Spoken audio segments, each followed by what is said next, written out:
Hey, what's going on, guys? Today I want to do a quick little video to show you about how you can make your own Panzerfaust grenades. So they're really easy to make. All you need is some thruster bells. You can use thruster bells that are just left over from extra kits that you have, leftover parts from kits that you have. These are actually just Kotobukiya option parts that I'm going to use, but you can use anything. Thruster bells work really well for this. And then you just need some leftover runner bits, which obviously we all have loads of those. You need a couple simple tools. A drill is helpful, some glue of course, and some nippers. And a little bit of sandpaper, maybe just kind of the basic things that you need. Otherwise, it's really not all that complicated. So basically what we're going to do to make the head, or like the grenade part of it, you're just going to take two thruster bells and kind of put them together to make that shape. It's that easy, right? So I'm going to use these two. They're not the two exact same shape ones, and that's fine. The only real important part is that when they sandwich together is that they're going to be touching enough, so you can't use one that's like really big and then one that's really small, otherwise the one that's small is just going to sink inside of there. So just go to the end of that and just sand that a little bit, and then on the opposite side as well, just sand that a little bit first.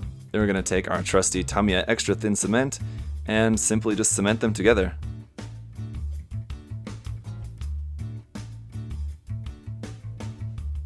And yes, I haven't taken the nubs off this yet because I know I'm going to have to sand it anyway, so I'll just glue them together first, then remove the nubs and sand it all up and everything like that. So there's our head of the grenade, that's done. Now we can make the actual handle part, the stem or whatever it's actually technically called. And yeah, simple as we're just going to use a piece of runner, so just going to cut off a piece of this.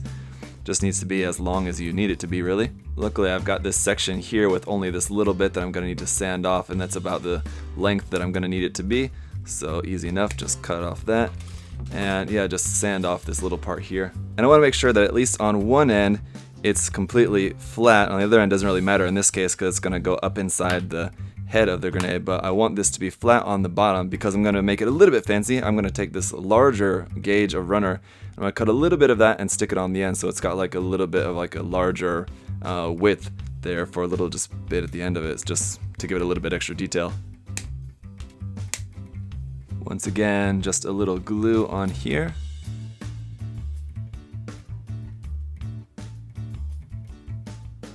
And there's our handle done. Then back here, once that glue is well enough dried, you can just go ahead and drill the hole where the handle will fit into there. Once more, a little glue around the rim there, and simply slide it in. And then it's done, but let's clean this up and get a coat of primer on here so we can really see what we're looking at. Alright, and there we go. There's how it's going to look when it's all done. Now this, again, is very basic. You could obviously go in and make this a little bit more fancy with, you know, other different parts or adding more details, scribing some more details on the handle or something like that.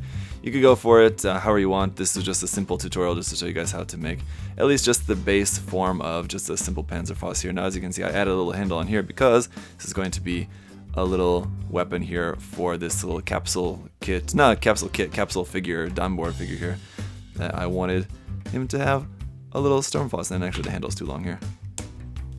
So anyway, he's going to be holding on to it like that. It's a little bit loose now, I need to put some glue on that. They're both primed up in mahogany, ready for some hand painting, and then you guys are going to be seeing this again in another tutorial-esque kind of little video very soon, so you'll see more about that in the near future. Anyway, hopefully this video was helpful for you guys. If you wanted to make some extra little weapons for your Gunpla or whatever else, thank you guys so much for watching, and leave any other further questions and comments you guys have, of course, they're down below. See you next time, bye bye. Thanks for watching.